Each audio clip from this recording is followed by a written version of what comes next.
curso O Tempo da Delicadeza, o amor na filosofia, no cinema e na literatura, eu gostaria de me ater um pouco à trajetória, né, de um conceito que vai aparecer com muita força num dos maiores, talvez um dos mais importantes escritores do século XX, da literatura francesa, que vai ser Marcel Proust, no Em Busca do Tempo Perdido. Então o conceito de paixão amorosa, ele não é só apenas uma situação no Em Busca do Tempo Perdido dada pelas personagens, não é apenas uma circunstância na qual se inscreve o processo de apaixonamento, de enamoramento entre o amante e o amado. Proust vai levar então a questão do conceito de paixão amorosa às últimas consequências, ao ponto da gente poder afirmar que nos 7 volumes do Em Busca do Tempo Perdido existem, nos 7 volumes, né, enfim, no conjunto da obra, melhor, existe uma fenomenologia da paixão amorosa. O que é uma fenomenologia?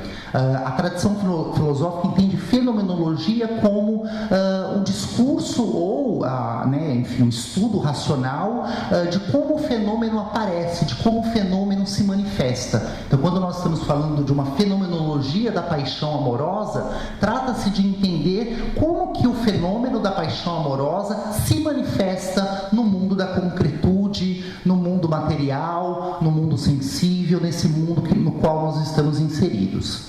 Ora bem, então, para começar, depois dessa breve abertura, eu vou passar a denominar todo o conjunto da obra Em Busca do Tempo Perdido como recherche, né? Porque daí a gente evita pronunciar ou dizer o título por completo. Recherche, busca, né, em francês. Ora, pelo menos no Brasil, na tradução do português do Brasil, nós temos 7 volumes, né, começando pelo Em Busca do Tempo Perdido, volume 1, No Caminho de Swan, até o 7º volume, O Tempo Redescoberto. A questão da paixão amorosa, ela começa tanto no primeiro volume e se dilui nos demais volumes até o último volume, O Tempo Redescoberto. Então, assim, só por uma questão de introdução mesmo, né, nesses 7 volumes, do que fala primeiro a recherche, né? Então, a escrita desses 7 volumes, a escrita da obra, ela é indissociável da própria trajetória do escritor, do seu autor, que é Marcel Proust. Marcel Proust é um francês, filho de um banqueiro de origem judaica.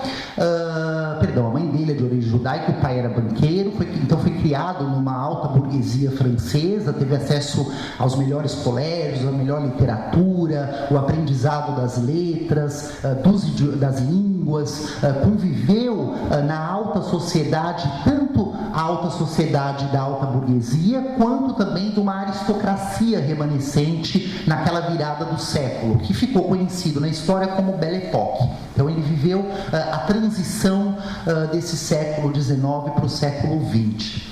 Ora, Marcel Proust, desde muito jovem, né, assim, quando, pelo menos já na adolescência e na virada para o que seria a juventude, já demonstrava um grande interesse pela literatura, não só como admirador dos grandes clássicos, como crítico também, um olhar crítico para a literatura produzida, não só nos períodos anteriores à modernidade, mas também aos escritores da modernidade, né? Então, as críticas que enfim, foram escritas naquele período sobre Charles Baudelaire, por exemplo, um poeta que teve grande influência não só na sua obra, mas também na obra de Walter Benjamin.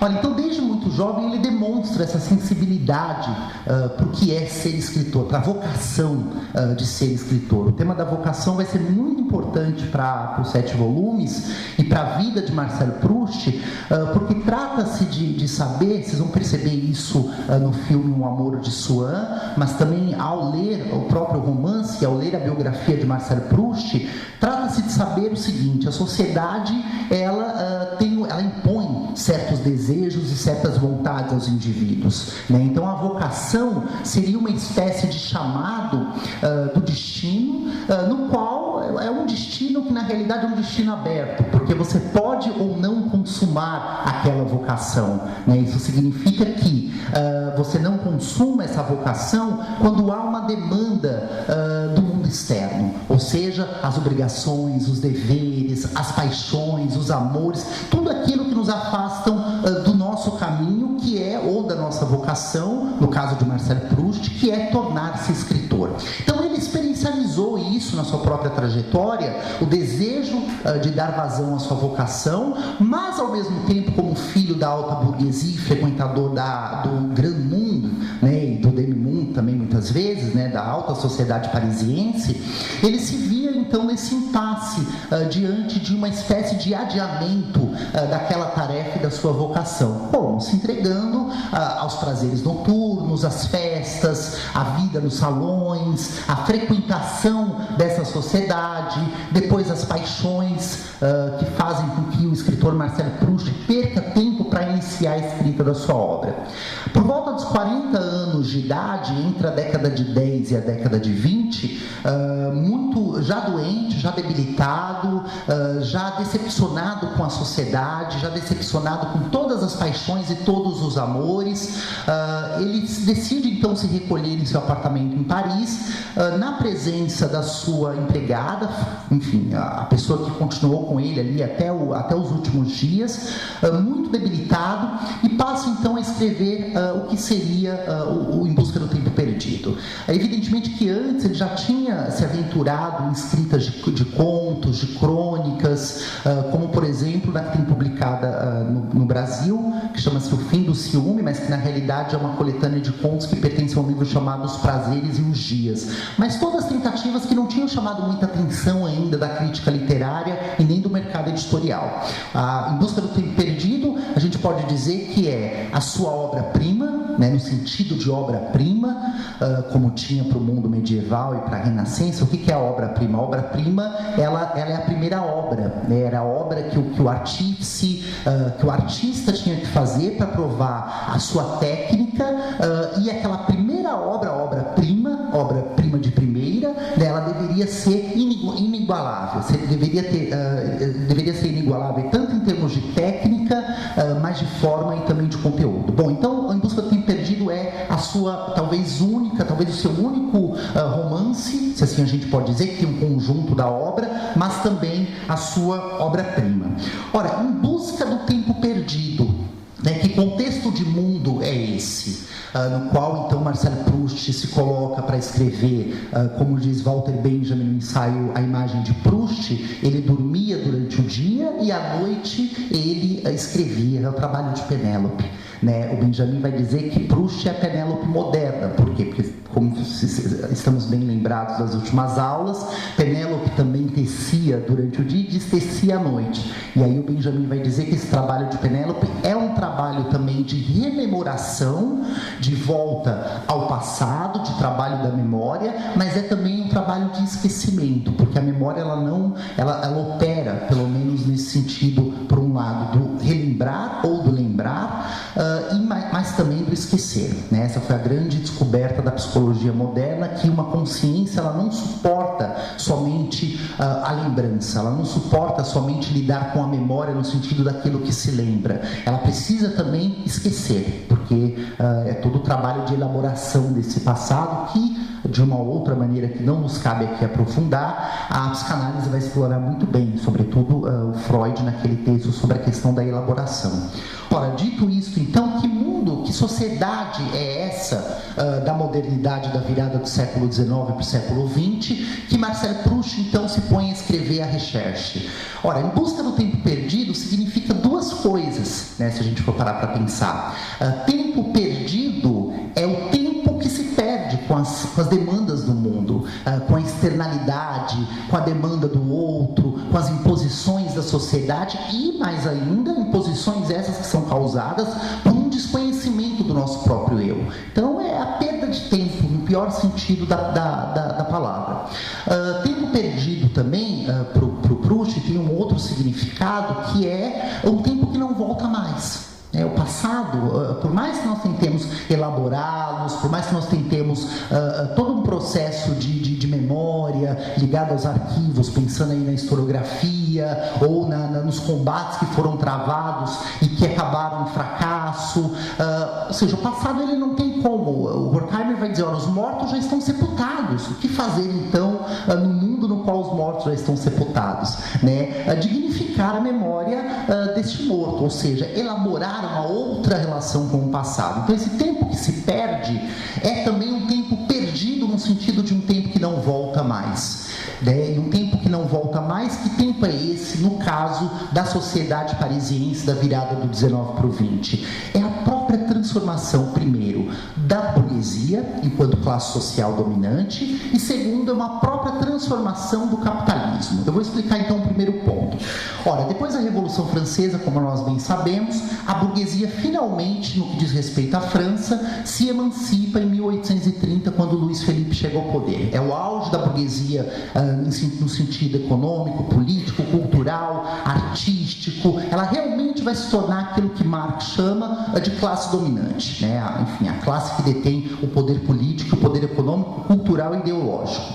Ora, acontece que depois desse período no qual o Marcelo Proust está inserido, que é final do século XIX, nós temos aí a segunda Revolução Industrial, em 1850 até 1870, que vai trazer não só novas tecnologias, mas, sobretudo, a entrada daquilo que nós entendemos como capitalismo financeiro.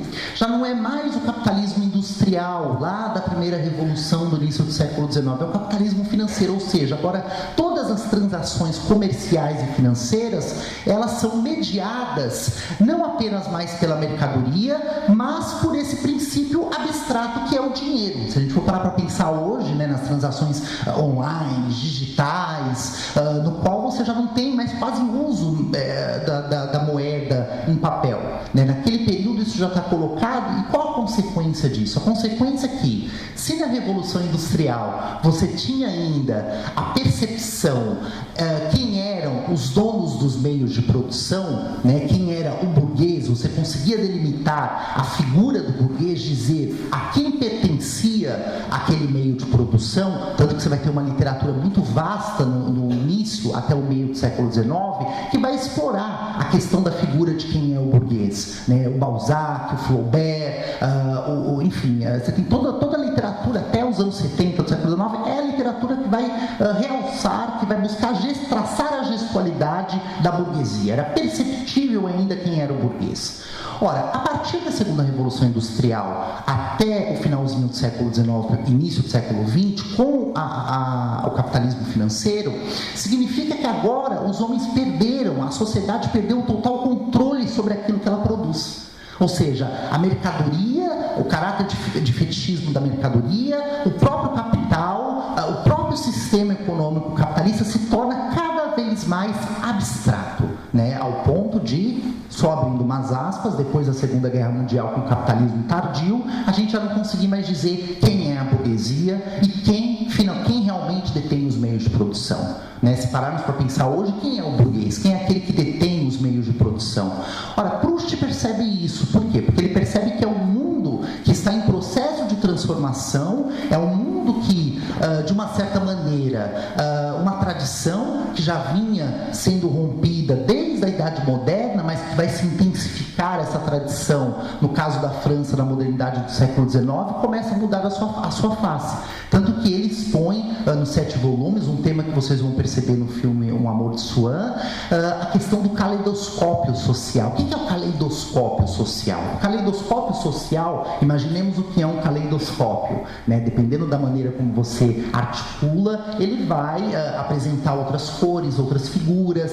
O caleidoscópio social está ligado ao tema da mobilidade social, ou seja, é um mundo no qual a noção de origem enquanto a que família eu pertenço, já não tem o menor valor. A gente vai ver, por exemplo, o Charles Swann, que pertence à alta burguesia, que vai se casar com uma cortesã, que é a Odette de Crécy, ou seja, que é uma mulher que tem um par particular de, e a partícula de na França significa que você pertence à aristocracia. Na realidade, ela não pertence à aristocracia, ela ganhou esse título de um ex-amante que ele sim, talvez, pertencesse à aristocracia. Ora, então é um mundo no qual a aristocracia que tinha restado ainda na pós-Revolução Francesa, aquela que não fora guilhotinada ou a que pôde voltar do exílio, né, que recebera uma espécie de anistia, ela já começa a desaparecer. Nós já temos o início do desaparecimento da burguesia, dessa burguesia antiga, dessa burguesia filha da Revolução Francesa. O que é esse desaparecimento? Não é que a burguesia acabou, não é isso, mas a gente já não consegue mais traçar o perfil, traçar as características, traçar a gestualidade e identificar quem é o burguês. Então, cada vez mais a figura do burguês, ela começa então a desaparecer. Então, é tempo perdido porque é um tempo que não volta mais, é o tempo que não volta mais da aristocracia, do mundo medieval, do amor cortês, toda aquela questão da corte, da criação de uma cultura, da sensibilidade, das letras, que nós vimos nas aulas anteriores, mas também já é o início de um desaparecimento da burguesia. É nesse contexto, então, que Marcel Proust escreve Em Busca do Tempo Perdido. Ora, então, esse é o plano do conteúdo, né? E o plano da forma?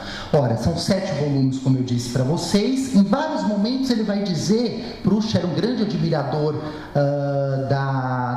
do período gótico, né, e da arquitetura gótica. Ele vai dizer que o projeto dele de escrita é tal como uma imensa catedral gótica, né, tamanha perfeição de simetria, a perfeição da construção da catedral gótica. E aí ele vai dizer depois, ora, isso não pode, imagina que eu vou conseguir fazer um trabalho tal como uma catedral gótica.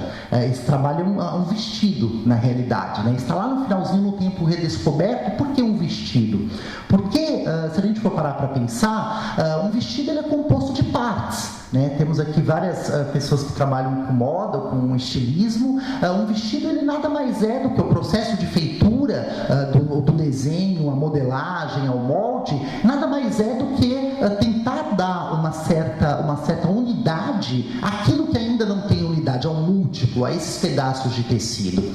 Ora, na própria escritura do romance, dos 7 volumes, nós vamos perceber essa espécie de caráter fragmentário, de caráter costurado da própria escrita de Proust, e mais ainda, um entrecruzamento de tempo e do espaço. Em que sentido? Em cenas. Por exemplo, uma cena que se dá no presente, mas que pela memória, seja ela voluntária ou involuntária, ou mesmo uma evocação de algo do passado, uma cena do passado invade uma cena do presente. Ora, também pelos tempos verbais, né? Teremos que fazer uma análise que não nos cabem aqui, de quais são os tempos verbais que ele se utiliza para entrecruzar o passado e o presente. Também no discurso das personagens, que muitas vezes parece que é um caleidoscópio. Quando você acredita que você está lendo um determinado discurso direto de uma personagem, na realidade é de outra, evocando uma outra cena. Então é essa espécie mesmo de patchwork, ou de vestido,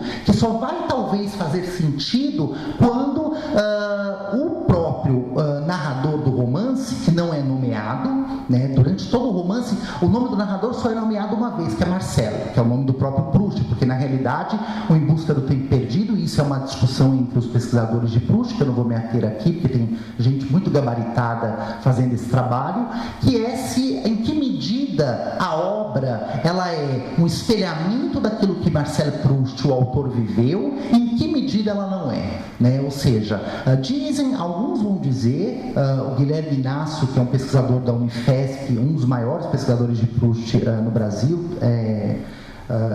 que foi meu professor, tive a honra de ser aluno dele, ele comentou uma vez que Proust era um exímio fisionomista. Ele pegava, então, por exemplo, uma característica de uma pessoa, de outra pessoa e de outra, e transformava numa única característica. Assim ele compunha as personagens. Então, todas as personagens, num certo sentido, elas vão remeter a ou uma pessoa, ou duas, ou três, ou um grupo que viveu naquela sociedade que Marcel Proust frequentou.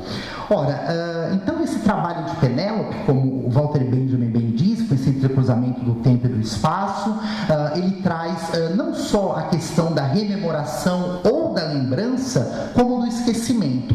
Proust faz a distinção entre memória voluntária e memória involuntária. O que significa memória voluntária?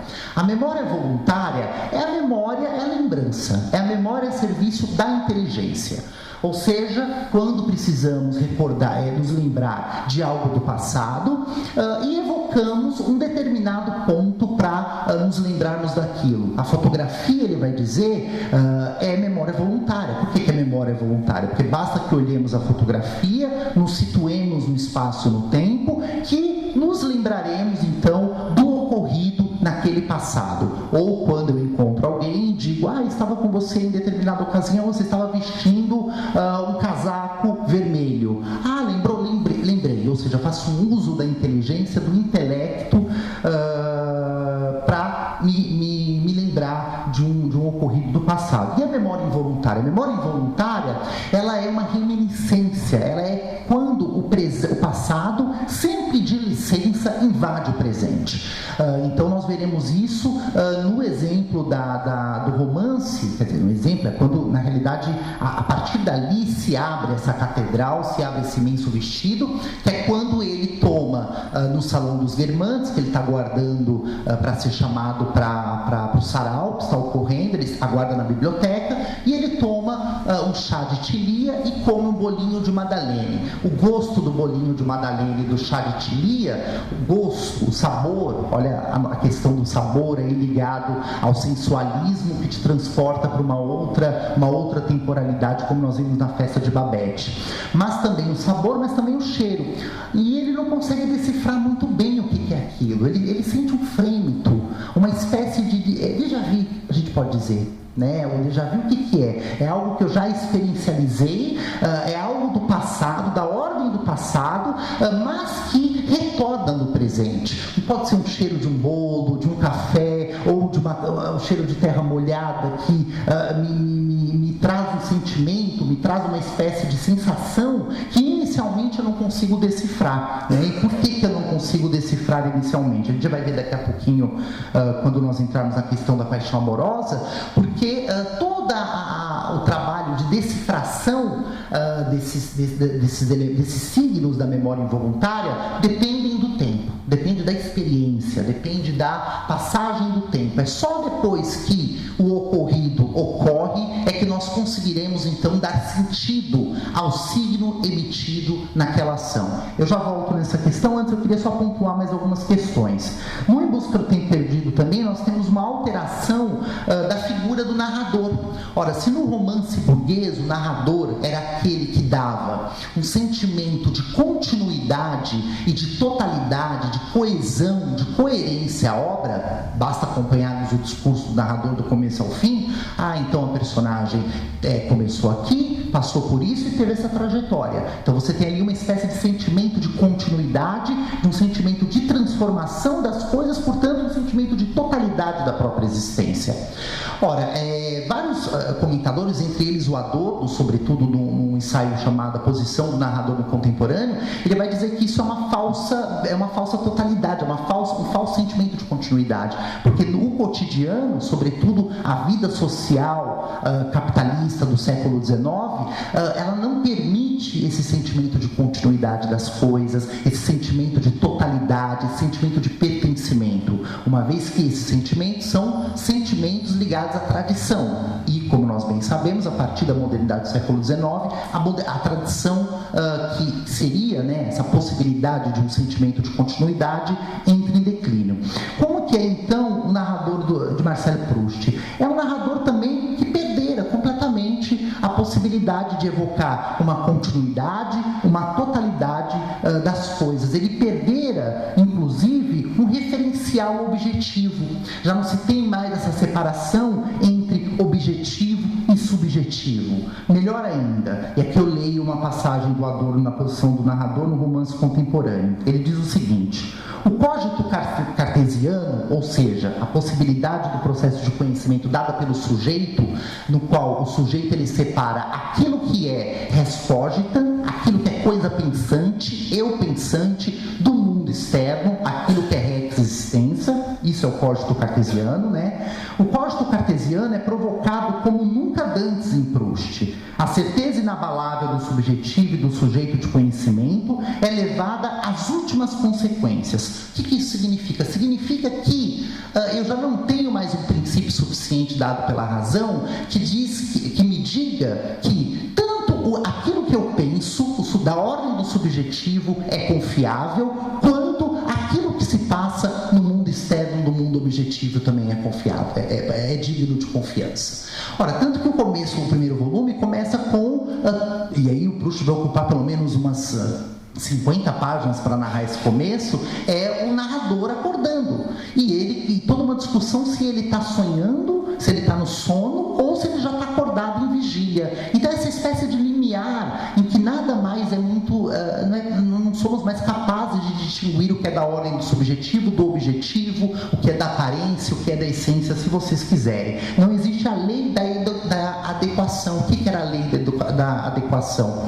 A lei da adequação, que vem da filosofia medieval, na realidade da filosofia antiga, mas a filosofia medieval vai elaborar essa questão. Era justamente essa adequação entre aquilo que é pensado e a coisa, ou seja, o sujeito, o pensamento dado pelo sujeito de conhecimento e o mundo externo, né? Então, toda a tentativa da filosofia é buscar uma adequação entre o pensado e o pensante. Não é mais possível, a partir desse momento, com Marcel Proust, essa lei da adequação. Ora, é um romance, então, do cindido, em que tudo está dividido. Nós podemos falar, então, pensando aí nos romances de formação que surgem no auge do iluminismo, tanto alemão, mas quanto francês. O que era o romance de formação? Romance de formação, e o primeiro vai ser do Goethe, eram os romances que, no qual, como o Hegel vai dizer, narrava a trajetória de um indivíduo, seus percalços, suas desilusões, e uma espécie de aprendizado, né? Então, é todo o percurso do indivíduo, seus fracassos, suas decepções, suas desilusões, e a formação desse indivíduo ao final. Hegel vai dizer que geralmente essa formação é uma adequação às normas da sociedade, né? Ele vai dizer, ora, ao fim e ao cabo, o herói que começa, a gente viu isso lá com a questão do amor cortês, mas também com Madame Bovary, com certas diferenças, o herói que tem um ímpeto sonhador, um ímpeto de transformador do mundo, no final ele vai arrumar uma esposa, vai se casar, vai ter um bom emprego estável e vai se adequar ao mundo. É essa a leitura do romance de formação para o Hegel. Ora, essa tradição do romance de formação, que nasce sobretudo com Goethe e se desenvolve ao longo do século XIX, chega até Marcel Proust, que Marcel Proust vai ser um escritor que vai olhar toda essa tradição que o antecedeu, ao ponto de a gente poder afirmar que talvez o Em Busca do Tempo Perdido seja um dos últimos, já o declínio do que é o romance de formação, porque já não é mais possível, uma vez que a gente já não tem uma noção de indivíduo contínuo, uma identidade estável, uma identidade completa, essa própria noção se romper, então já não é mais possível pensar na formação no sentido como o iluminismo pensava. A gente pode dizer então que Em Busca do Tempo Perdido é um romance de deformação, se assim a gente quiser. Não à toa que Peter Gay, o biógrafo do Freud, ele vai dizer num livro sobre o modernismo que em Proust o que ele nos ensina é que a vida é uma escola da decepção. Em Busca do Tempo Perdido trata-se de um relato do aprendizado. Mas que aprendizado é isso? Como eu tinha dito para vocês anteriormente, já não temos mais essa noção de indivíduo como um indivíduo, um todo completo, né? Essa noção de indivíduo, ela se mostrou insuficiente, porque, só abrindo aqui um parênteses, essa noção, por mais que ela nasça na virada da Idade Média para a Idade Moderna, já no início da Renascença, nós já temos ali um embrião do que vai ser um indivíduo, ela vai se desenvolver com força nas ideologias liberais da Revolução Francesa. E o liberalismo, enquanto pensamento político, ele postula a ideologia de que o indivíduo, ele é um todo indivíduo, ou seja, ele deve ter todas as suas particularidades, as suas características, por mais que ele esteja inserido numa sociedade, essas particularidades, essas características devem ser respeitadas. E aí vem a análise marxista, né, com Marx, depois a teoria crítica com Adorno, Horkheimer, para mostrar que não. Na realidade, nós não temos muito poder assim de ação.